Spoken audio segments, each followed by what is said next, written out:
Hi fans of high quality entertainment and jinx. Excuse me, I'm going to have a sip of coffee.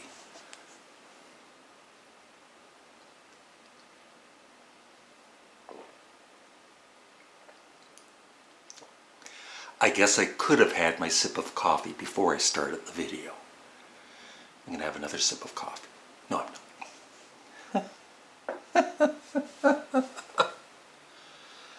Today is an exciting day for me.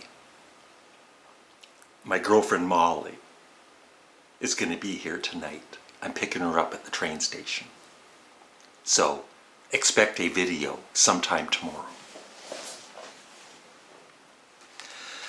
This is just, a quick video I thought I would do. I think there's so many underrated rock albums. For instance, a band like Rush, they're known best for Moving Pictures, 2112. And not that I know their whole discography well, but I'm sure there's an album or two that is, or many more, that is underrated. And so I thought I would just go through some bands, and these are not their best known works or their most loved works, but I love them. And some I've talked about before, and some I haven't. So here we go. And they're not in any order or anything, it's just, this is the first one. Paul McCartney, Red Rose Speedway. I've talked about this recently, I guess. But I am just blown away at how good this album is. I didn't even really give it a chance through the years. I think my brother owned it on vinyl. I thought My Love, not that it was a good song, but it was just too sugary sweet, and it was like typical, like John Lennon used to say, granny music. Although, when you look at John Lennon's songs, some of his songs were very romantic too, like some of the songs for Yoko.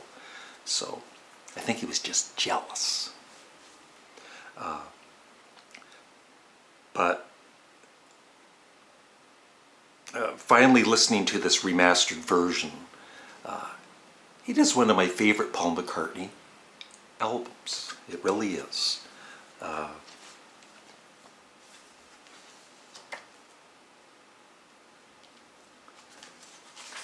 And amazingly, and I had heard this album before, and I just I wasn't interested in it. I didn't think it was very good. But now, the medley, the last song, the medley is my favorite, and Little Lamb Dragonfly.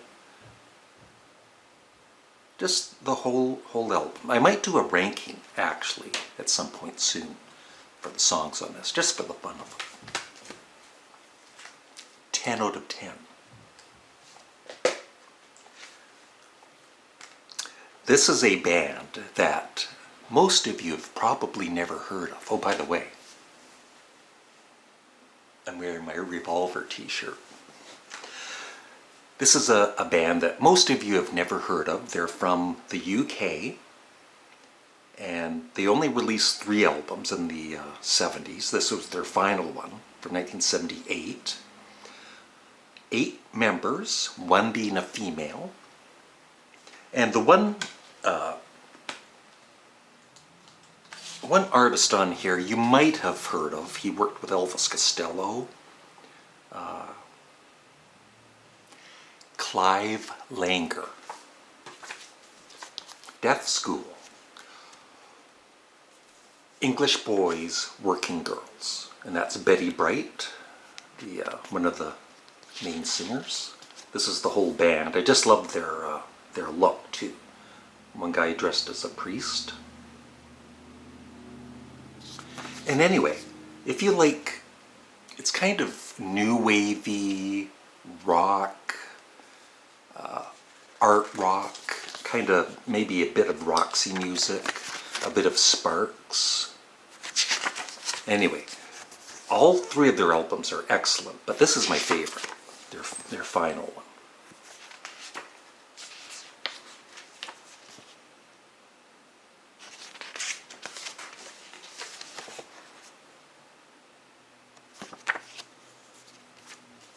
I don't know if they're on Spotify. Last time I checked, I didn't think they were, but you should be able to find their music somewhere online.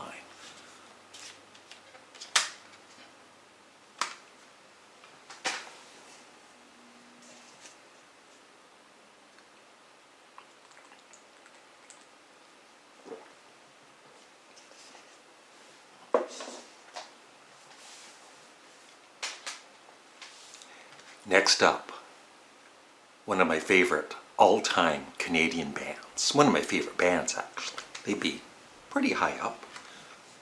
Rockin' by the Guess Who. They made really good albums.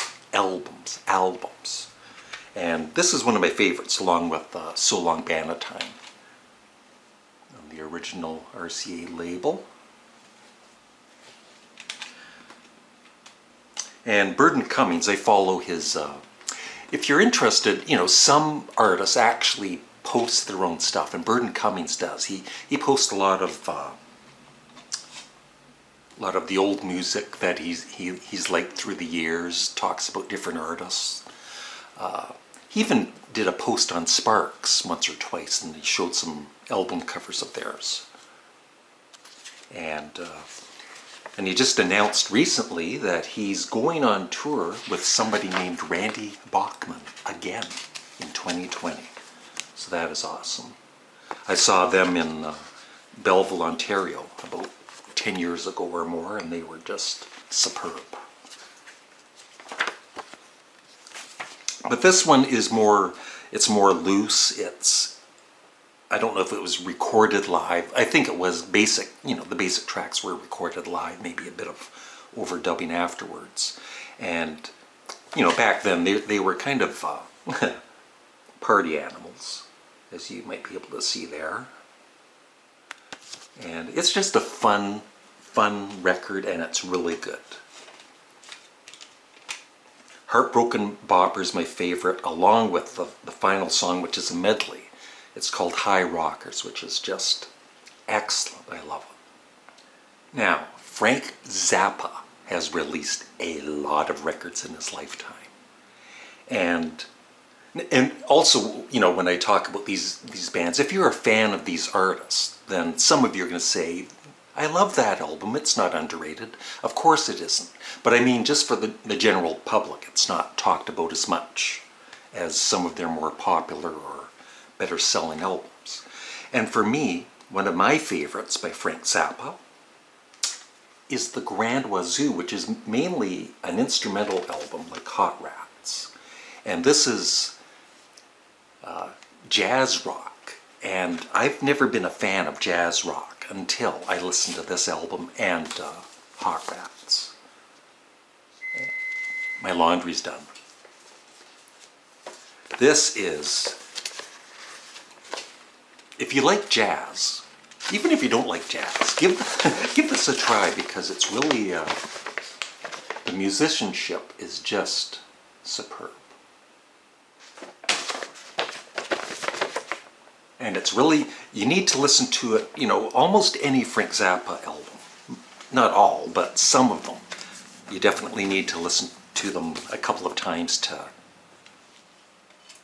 let it all sink in. But that's one of my favorite Zappa albums. I've talked about this many times, and I don't apologize, because they're known for Close to the Edge, Fragile.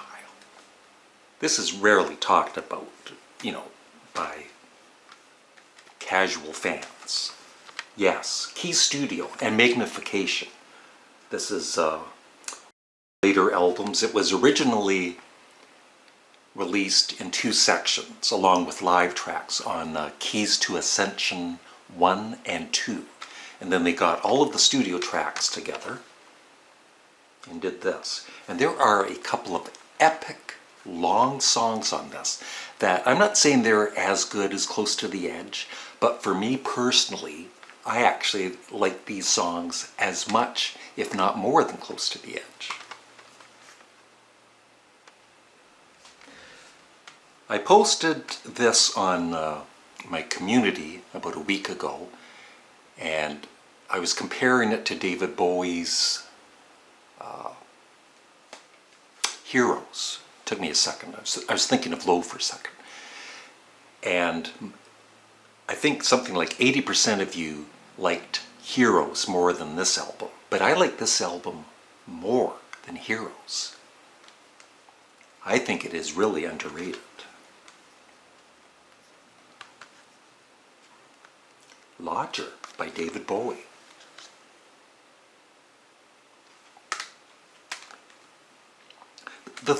The main thing about Heroes is the production. I don't know, there's just something about the production that I don't like. Not, I love the songs, but it's more that I find it too jarring or something, like it's just too much, whatever. I'm not, sorry for being too technical. But this one, it's just, I like every song. It starts out beautifully with Fantastic Voyage, with fantastic vocals by David Bowie. African Night Flight is really original, and Move On. Red Sails, I love that song. DJ, Look Back in Anger. Boys Keep Swinging is my favorite. Repetition, Red Money. It's definitely not my favorite. It's not in, maybe not even in my top, it wouldn't be in my top 5, but it would be up, highly ranked. I would give this, I haven't ranked the other ones. I apologize. Deaf School, I would give that a 9 out of 10. Rockin', the Guess Who, 9 out of 10.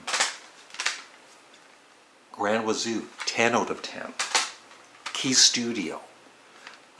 There's sections that, especially the long epic parts, it's like there's just certain moments in the songs that you're kind of waiting for.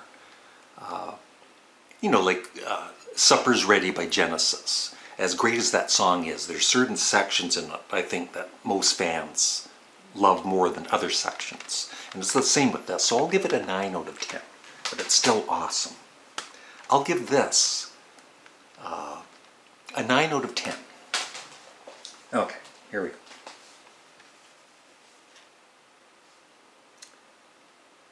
This is, the album previously to this was really I think their best seller. And lots of hits on it. And then this follow-up, it did well, it sold, but it's not as loved as, the previous album. But I think it's damn good. Creedence, Clearwater Revival, or the John Fogerty Band, Pendulum. And the last album with his brother, Tom Fogerty. It's, it's not, I agree, it's not as good as Cosmo's Factory, but I still think it's underrated as, an album by itself. Great opening track with, it's weird, the back, they're not in order, but the first song is Pagan Baby. And the only setback to this is there's this song at the end called Rude Awakening No. 2, which is sort of kind of CCR's version of Revolution 9. It's kind of weird, and it doesn't really work, but at the same time it's kind of a fun listen. I don't hate it like some people hate Revolution No. 9, and they probably hate that too. But it's got great songs on it. Molina, Pagan Baby, Born to Move, Have You Ever Seen the Rain, which was the big hit. Hey Tonight, which was another hit. Really, really good album. I'd give it a 9 out of 10. I'm tired. Just like Jinx. I called her Middens. Sorry. I am starting to get back into this person's discography. He's got a large discography. And I bought this, I think I bought this when it came out, and I liked it, but it was like, I didn't love it as much as the previous album, Coney Island Baby. It is Sally Can't Dance. I think, I could be wrong.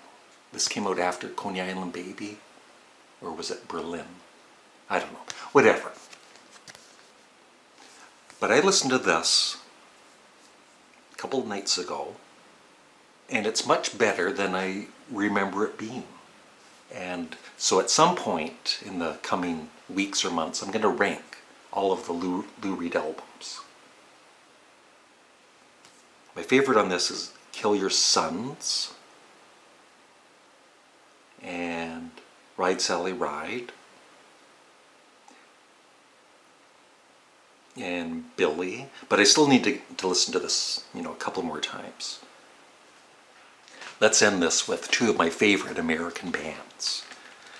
I could choose, I've already talked about one of their underrated albums, Survival, but this is another one. When it came out after their I think their best-selling album, We're an American Band, I think it was a disappointment for some fans, or maybe a lot of fans, and even me, Shining On. But listening to it with fresh ears, remastered version, I like it. I like it a lot. And I forgot to rate this one. I would rate that, for now, an 8 out of 10. But anyway, back to Shining On. I think also, even with the remastered version, the production by Todd Rundgren,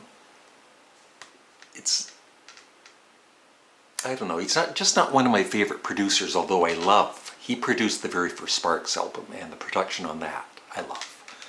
But besides that, the songs are much better than I remember them being. Shining On, To Get Back In, it's a poppy song with horns, and that kind of turned me off back in the day, but it's a good song. The Locomotion, which, a lot of the older Grand Funk fans were saying that they sold out at this time, but I love the guitar solo in The Locomotion. It's one of my favorite guitar solos. And I need to listen to this a couple more times, but just the last couple of times I listened to it, it was like, this is actually a good album. I'll give this an 8 out of 10. And finally, once again, this is their follow-up to their best-selling album, and it was kind of thought of as a disappointment and a failure. When I bought it, I liked it, but I didn't like it as much as their previous albums. But with fresh ears, remastered version, this is a damn good album. Öyster called Spectres.